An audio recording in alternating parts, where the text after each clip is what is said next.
welcome to Shafe Foundation's interview series. Today we're speaking with Professor Claudio Bolzman from HES-SO in Genève, part of University of Applied Science and Arts, Western Switzerland. Professor Bolzman is sociologist, expert in migration, aging, life course research, and social policy. And his current interest focus on transnational mobility and quality of life across life course. Professor Bolzman, thank you so much for joining us today. To start, could you briefly introduce yourself and tell us what drew you to study aging, migration, and life course?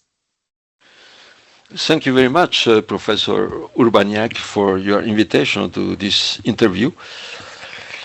I have been researching on issues related to age and migration for more than 30 years. In the last 4 years, I became chair of the Swiss National Platform on Age and Migration.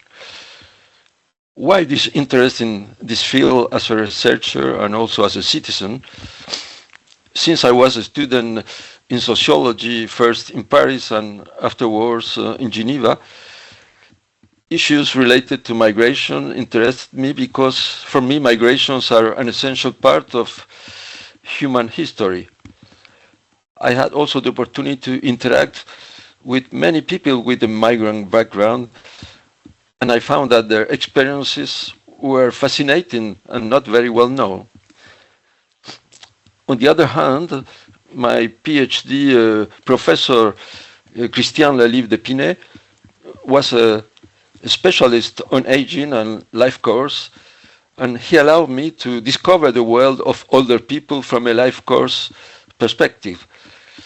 Then I made the connection between these two areas because I observed that many older migrants were vulnerable and invisible in many European societies, and for me it was important to give them a voice. Thank you so much. So if we could now move to your current research. You've been studying transnational mobility among older people. This is a growing and fascinating phenomenon. Could you explain us what transnational mobility means in this context and why some older adults choose to live across borders? Well, thank you for the question. Transnational mobility, in the case of older adults, means that they live physically and sometimes also mentally part of the year at least in two different countries.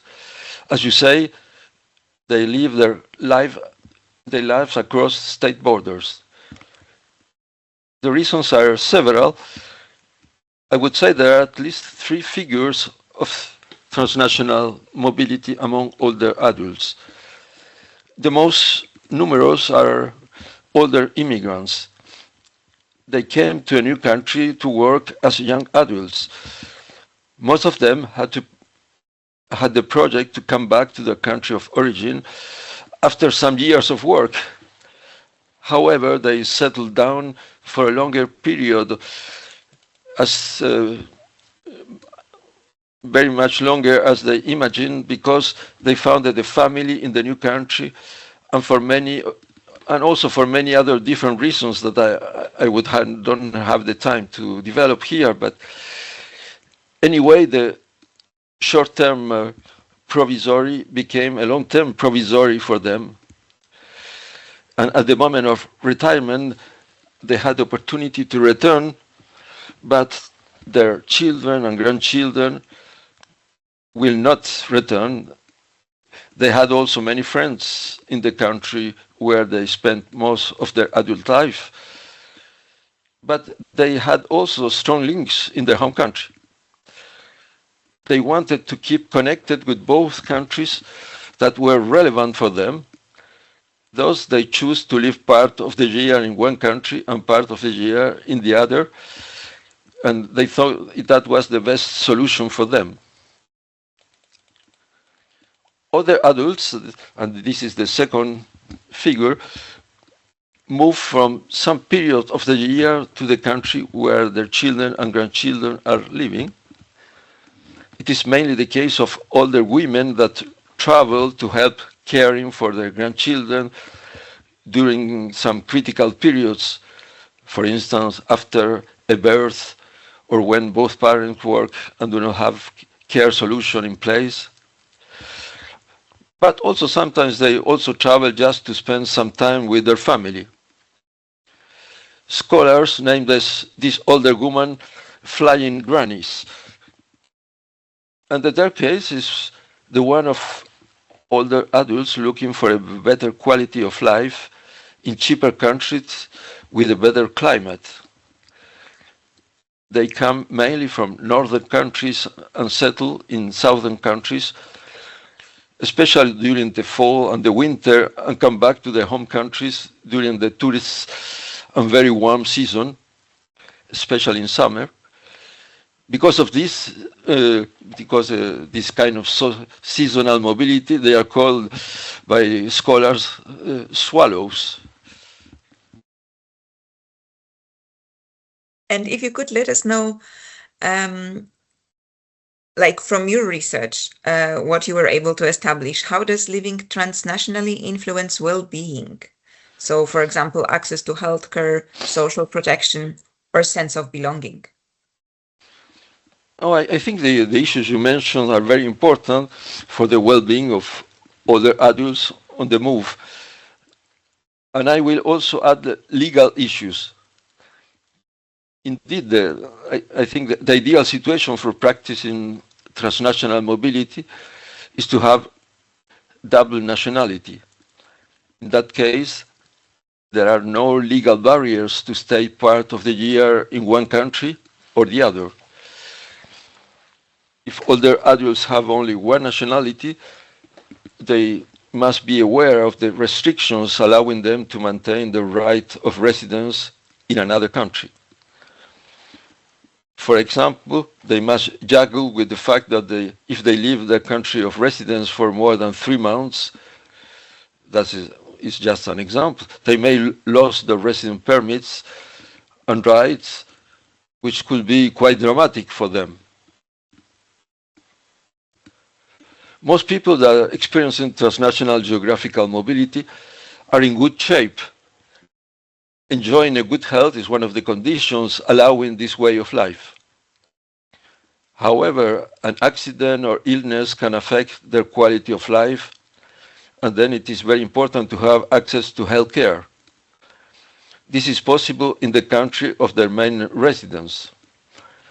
But if the problem arises in the other country, then either this country has a healthcare system accessible to every registered resident.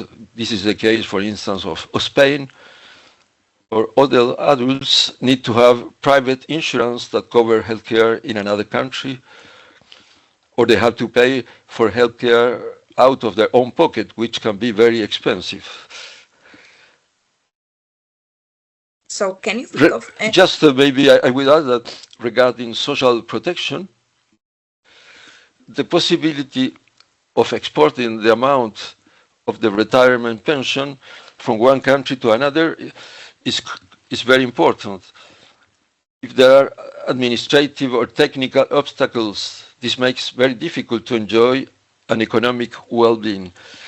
All the adults on the move need to be creative and to find a way for receiving the amount of the retirement pension despite these barriers. And with respect to the sense of belonging, transnational mobility allows older migrants to be connected to the people and the places that are significant for them and give continuity to their life's experience. Actually, they don't want to choose between one space or the other. Going back and forth give all the adults the possibility to bring together these two places. For instance, if they are nostalgic for their children and grandchildren, they know that they will see these persons again in some time. The same goes for their friends in one country or another. If they miss something else, they know it is possible to access it by traveling or by other means. So can I ask you, have you ever considered what kind of social or policy innovations should be introduced to make the life of those older adults easier and more secure? I would say that the main challenge faced by these older adults are related to the fact that most forms of social protection or access to health services and administrative rules were designed for sedentary people that live all that life in the same country. For instance, older immigrants do not fit into the usual categories allowed to benefit from complete retirement pensions. In this case, for example, many migrants start to work early in their lives, sometimes at 14 or 15 years old, but they have contributed for pension at least in 2 countries. If there are no bilateral social security agreements between the countries where they have worked, they will receive lower pensions than people who did not migrate in their lives and that start to work later on. So that's one of the examples. The same difficulties hold for health insurance. For instance, in my research, many older Swiss living in Morocco would like to have access to the Swiss health insurance in order to have access to healthcare in Switzerland, especially if they need a delicate surgical operation. They wrote many letters to the Swiss authorities, but until now, Swiss authorities didn't accept this possibility if their main address is not located in Switzerland. So to answer your question, policy innovations should consider that transnational mobilities are part of life courses of an increasing number of persons. That means that these policies must adapt to these contemporary ways of life.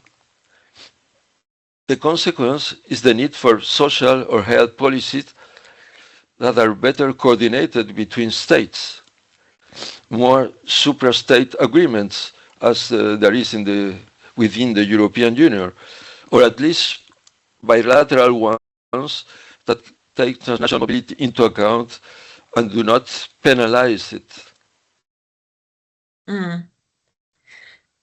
Yeah, that is a powerful reminder that mobility in later life brings both freedom and complexity.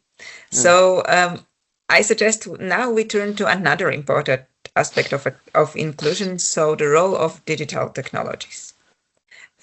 Digital tools have become essential for staying connected and accessing services, especially for people who live between countries.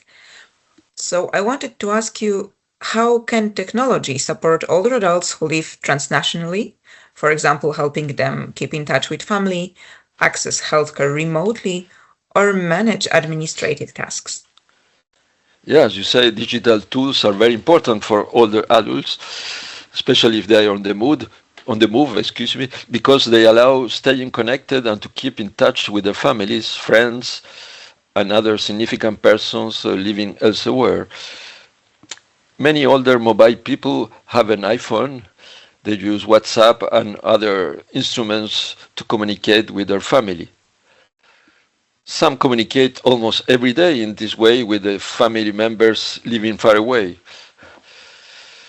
However, many older adults are not completely independent to use these digital tools, and they need the support of younger family members or of other persons to deal with these instruments. Some others use these digital tools to access healthcare remotely. It is the case of flying grannies from Romania that I had the chance to study when they were in a research in Switzerland. When the grannies visit their children in Switzerland, they use these digital tools to contact their medical doctor because they trust more them in Romania, since they know they know this person since a long time, and they can speak their language with them and explain better their problems. However, when possible, they prefer to have a direct physical contact with their medical doctor when they are back to their home country. The same holds for administrative tasks. Some older people use the digital instruments at their disposal. Nevertheless, I would say that for this generation of older people, physical direct contact with administrations, with banks, or with the post office is still the preferred solution. Many feel at loss when there are no possibilities to communicate in person with other human beings. But of course, that should be a kind of complementary use of these alternatives. On the one hand, digital technologies, on the other hand, human direct contact.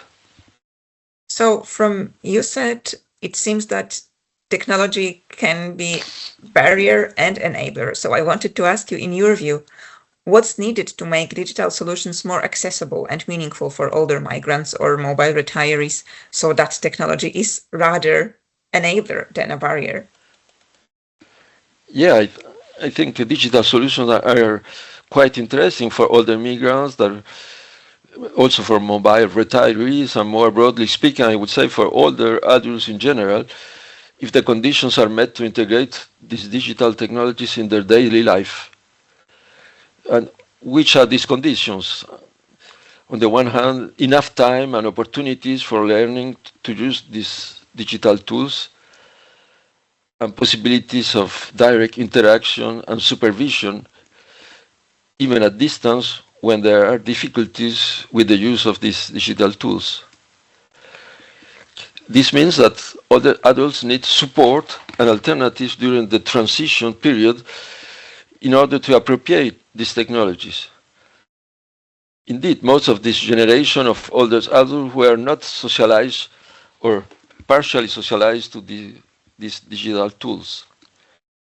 And nowadays, changes go so fast that they cannot follow the rhythm and feel at loss. There is a kind of intergenerational gap in this realm. Often young people don't have enough patience to explain how these technologies work, because for them they are quite evident. Older adults need friendly places to discover at their path these technologies.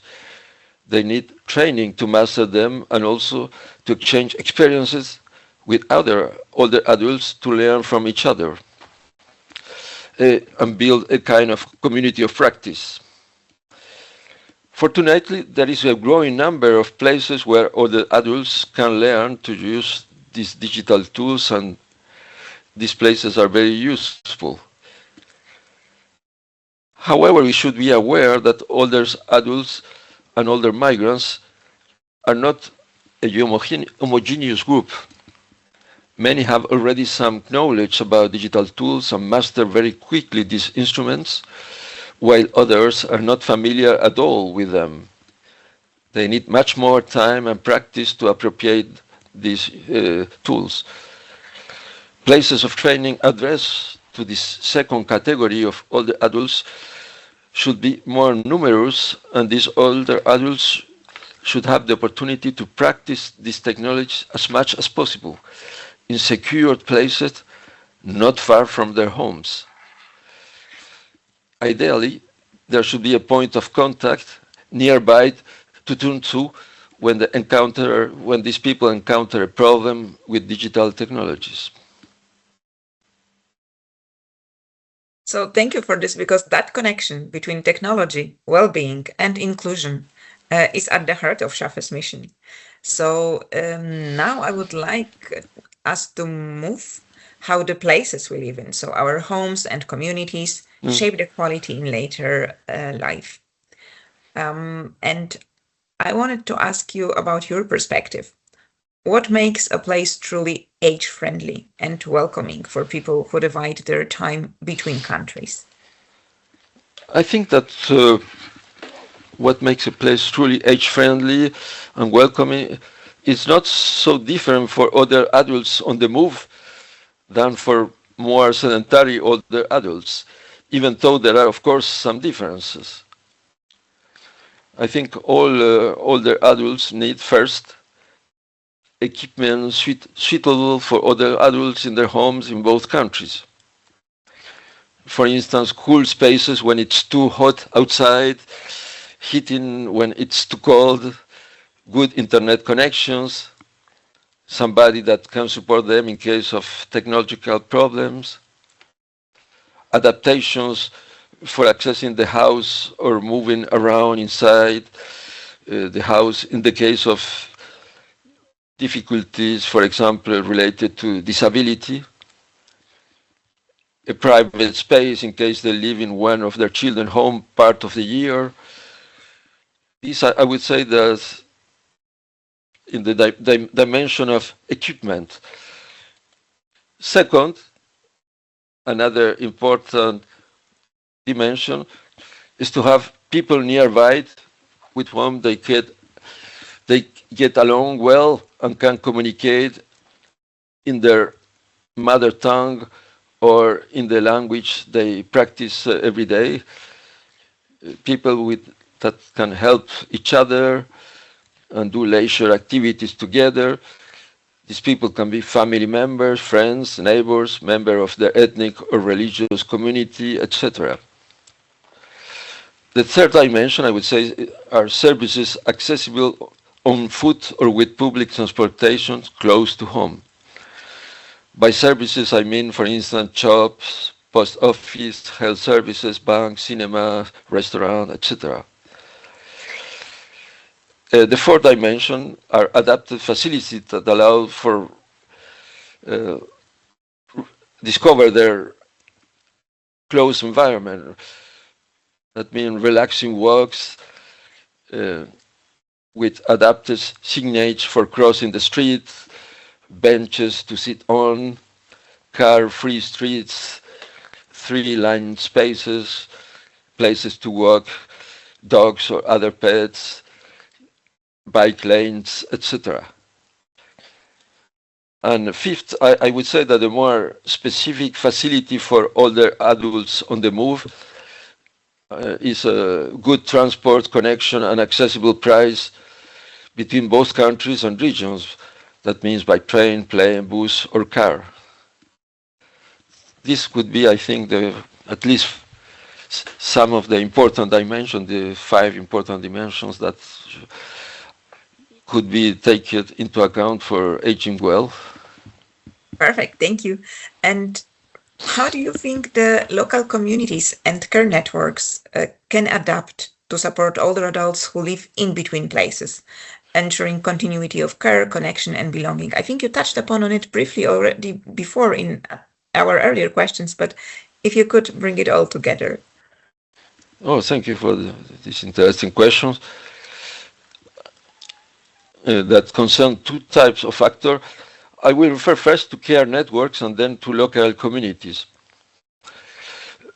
The adaptation of care network is a really important challenge. We live in a world where the main trend is to specialization. Everybody should perform well in his area of competence, and care professionals have seldom grant time to coordination with other professionals, also from care, but also from different organizations at the local level. The challenge is even bigger when the continuity of care must take place across state borders. Professionals are not used to collaborate at the transnational level, but of course they should be encouraged to do so for the benefit of their patients. For example, if an older adult has a chronic illness, it is essential to ensure the continuity of treatment. Some health professionals take the initiative to contact their colleagues abroad, but this should be done more systematically, for instance, by training care professionals about this issue, or by creating the figure of the transnational care mediator, at least in big institutions like hospitals. Moreover, as we just saw before, digital tools allow nowadays easier ways of communication that could support this connection between professionals. From older migrants' perspective, continuity of care will increase their feeling of feeling more secure on the one hand, and of being seriously considered, also of being understood, and consequently of belonging to both places. But let's see now the second aspect.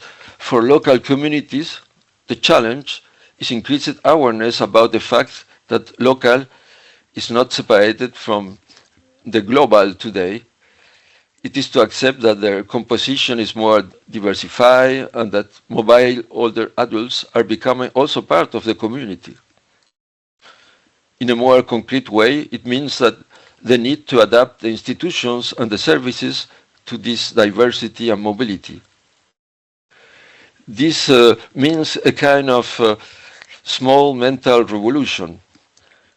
Normally, local communities expect that newcomers adapt to their society, but they also need to adapt themselves to the new realities of their community. This can be done by creating meeting spaces and opportunities for interaction among all members of the community to facilitate forms of connection and common belonging. It is also important to listen to the needs of older adults on the move in order to better meet their expectation, of course, by considering the resources and possibilities of local communities.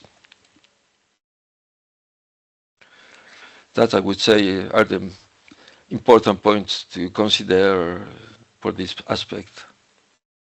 Thank you so much. I think that it really highlights the importance of social infrastructure. So not just physical spaces, but also the relationships that makes those spaces feel at home.